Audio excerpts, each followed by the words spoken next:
도봉문화학교 토요수채화 강사 권희경입니다. 코로나 상황이 종료되지 않아서 여러분을 또 영상으로 뵙게 되네요. 건강 잘 챙기시고 잘 지내고 계시죠?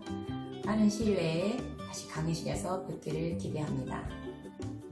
이번 강의에서 어떤 내용을 할까 생각해 보았습니다.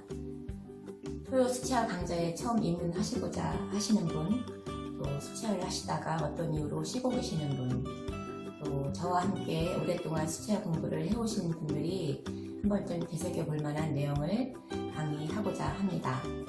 화면과 제 목소리를 들으면서 즐겨주시기 바랍니다. 수채화와 친구 되기. 여러분이 그림을 그리는 것, 수채화를 한다는 것은 좋은 친구를 항상 옆에 두고 지낼 수 있다는 마음으로 하시면 좋겠어요. 그래서 그러시는데 도움이 될 만한 내용을 4가지로 정리해 보았습니다. 첫 번째, 수채화의 이해와 마음가짐. 우리가 누구와 친구가 되기까지는 서로 장점, 단점을 인정하고 또 시행착오를 겪으며 서로 알게 되고 또 이해하고 또 위안을 주는 관계가 되죠. 그림을 그리는 과정도 그런 것 같아요. 요즘같이 사회적 거리두기가 필요할 때는 그림 그리기는 더욱 좋은 친구라 할 수 있습니다. 그림, 수채화 친구.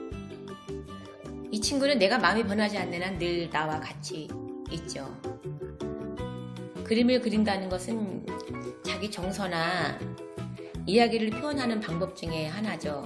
다른 방법으로는 음악, 문학, 무용, 영화 등등이 있겠죠. 수채화는 물감과 물을 붓으로 이렇게 종이에 표현하는데 그 물의 농도, 양에 따라서 시간 조절이 다양한 효과를 낼 수 있는 작업이라고 이해하시면 되겠습니다. 그래서 어떤 마음을 갖고 그 그림 그리기, 수채화를 하시면 오래 즐기면서 하실 수 있는지를 말씀드리고자 합니다. 그림을 하는 이유를 생각한다. 여러분이 그림, 수채화를 시작하는 이유 중에는 노후, 여가, 취미생활을 위하여 또 해외여행 중 언어 장벽을 그림으로 표현해 볼 정도는 하고 싶어서 회원님 중에는 여행을 좋아하시는데 그 여행 중 좋았던 기억을 한 점씩 그리는 즐거움으로 그림을 하시는 분도 계시죠. 또 혹은 오래전부터 하고 싶었는데 여러 상황으로 이제야 시작을 해서 제대로 한번 하고 싶고 기념 전시나 그 전시에 참여도 하고 싶은 생각을 갖고 시작하시는 분들도 계시겠죠. 나의 일상에서 그림의 우선순위를 정한다. 앞의 이유를 생각해 보시고 일상에서 내가 아직 건강이 안 좋아서 건강을 챙겨야 된다 그러면 우선 건강이 1순위가 되겠죠.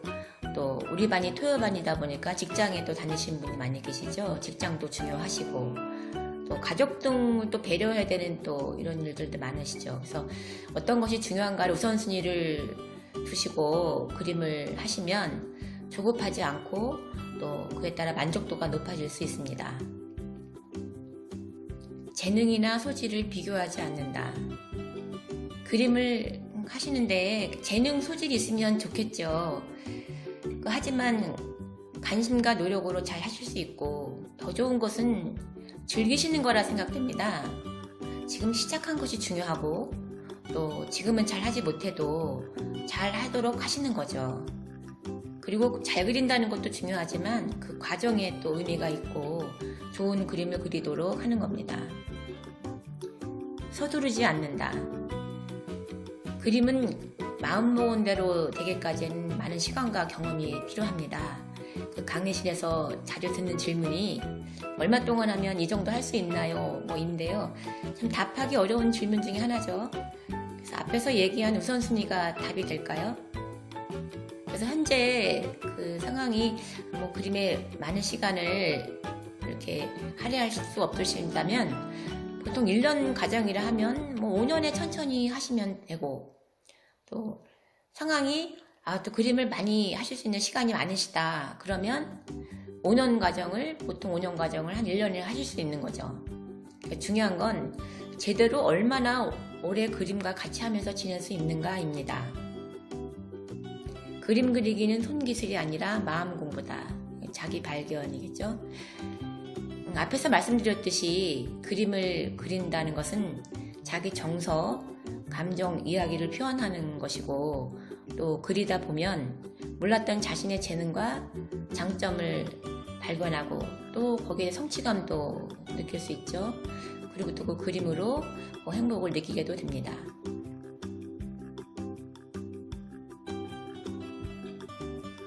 두 번째, 재료의 신중한 선택.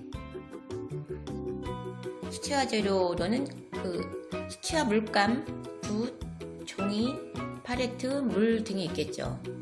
수채화를 시작하신다고 해서 화방에 가셔서 권하는 대로 구입하지 마시고, 재료는 한번 구입하시면 오랫동안 사용할 수 있기 때문에 신중하게 먼저 경험해보신 분들의 의견도 참고하시고 준비하시는 것이 좋겠습니다.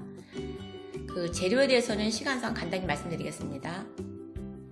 수채화 물감은 24색에서 32색 정도가 준비하시면 됩니다. 요즘은 국내 국외 제품 질 좋은 물감들이 많이 나와 있어요. 그래서 튜브 물감도 있고 고체 물감까지도 있습니다. 같은 이름의 색도 브랜드별 발색 차이가 있고, 또 보존이 잘 되는지, 또 색이 변하지 않는지 등등을 고려해서 선택하시면 되겠습니다. 붓은 자연모, 동물털로 만든 거죠. 인조모, 또 묘사하기에 효과적인 기능성 붓들이 많이 있습니다. 붓은 한꺼번에 많이 구입하시면 경제적인 부담이 될 수 있어요. 기본적인 붓을 선택하신 후 필요에 따라서 준비하시면 되겠습니다. 수채화를 그릴 수 있는 종이 종류는 많은데요. 가장 수채화의 장점을 표현하는 적합한 종이는 면 100% 종이가 좋습니다. 보통 코튼 100%라고 표기가 되어 있는데요. 처음에는 면 25% 정도 포함된 종이로 색상 연습이나 개체 연습용으로 사용하시면 경제적이긴 합니다. 팔레트는 40에서 50색 용이 좋습니다. 물감을 짜놓는 칸수를 말하는 건데요. 수채화용 팔레트는 물감을 배열해서 짜서 이렇게 자리를 잡아 놓으면 다른 칸으로 색을 옮기기가 참 번거로워요. 그래서 되도록이면 칸의 여유가 있어야 나중에 색을 더 구입하실 때도 배열하기에 좋습니다. 색상환이나 보색 등을 공부하셔서 멀리 있어야 할 색들이 있거든요. 그 색의 성질에 따라서 배열하는 것이 좋습니다. 앞에서 말씀드린 재료, 물감, 붓, 종이, 팔레트, 색상 배열 등 자세한 내용은 강의실이나 시연 수업으로 진행을 하겠습니다. 물, 수채화에 있어서 가장 다루기 어려운 재료를 할 수 있죠. 그래서 물을 잘 다루면 수채화를 잘 할 수 있다라고들 말들 하죠. 물과 물감을 팔레트에 이렇게 색을 만들어서 종이에 칠했을 때 붓과 종이가 머금는 물의 양에 따라 재미있는 효과나 결과가 나올 수 있죠. 그래서 마르는 시간, 번지는 정도를 많이 연습하셔서 물 성질을 아시면 수채화를 잘 하시게 됩니다. 저는 위 재료를 갖고 노세요 라고 말씀드리는데, 재료들의 물성, 성질을 잘 아시게 되면 표현하는데 도움이 되고 또 잘 다룰 수 있게 되겠죠. 그래서 연습을 많이 하실수록 좋겠습니다. 세 번째, 기본기를 탄탄하게. 재료가 준비되셨으면 사물의 형태, 구도, 빛, 시선에 관한 연구. 사물을 보고 닮게 그릴 수 있는 것부터 표현의 시작이겠죠. 그래서 이거 화지에 이 사물을 어디에 또 어떤 크기로, 빛은 어느 정도 어느 쪽에서 비추는지 등을 생각해 봐야 되는데, 기초 과정으로 도형 육면체, 원기둥, 원뿔, 구 정도 그려보시면 사물과 연관성을 생각해 봅니다. 명암, 색상, 채도에 관한 연구. 그리고자 하는 소재의 대상은 거의 입체이고 공간감과 또 원근감도 갖고 있죠. 화지는 평면이고요. 그래서 기본 도형의 형태와 그 명암, 밝고 어두운 거겠죠. 그다음에 색, 채도, 색의 선명함 정도를 말한다고 할 수 있어요. 그래서 채도를 알기 위해서는 물감을 갖고 색깔이 어떤가 자꾸 연습을 해봅니다. 그러니까 수채화는 특히 맑고 경쾌하고 투명한 느낌을 가장 기본 특징으로 하기 때문에 그 발색 연습을 많이 해보시면 표현을 잘 하실 수 있게 되겠죠. 수채화의 물성에 관한 연구. 수채화는 물감에 물을 많이 하면 옅은 색, 물을 조금 하면 조금 할수록 진한 색이 된다는 그 기본 원리로 물감의 색과 또 붓과 종이의 성질을 파악하기 위해서는 많이 경험을 해보셔야 될 겁니다. 기법보다는 감각을 배운다. 소재에 따라 갖고 있는 특성을 표현하려면 그에 맞는 기법도 효과적이죠. 그에 따른 재료도 많이 나와 있고요. 그러나 재료와 본인의 개성 표현이 될 수 있도록 느낌을 나타낼 수 있는 감각을 연습하는 것이 중요합니다. 탄탄한 기본기와 많은 시행착오가 좋은 작품을 만든다. 그림을 하시다 보면 누구나가 잘 그리고 싶어지죠. 그림이 계획한 대로 또 마음대로 되지도 않고 또 때때로 좌절감을 느끼게 합니다. 그런데 실패해서 많은 것을 배웁니다. 저도 그랬고요. 이렇게 계단을 오르듯 기본기에 충실하시면 어느덧 많이 발전해 있는 자신을 발견하시게 됩니다. 많은 시행착오가 나만의 것을 표현할 수 있게 해줄 거예요.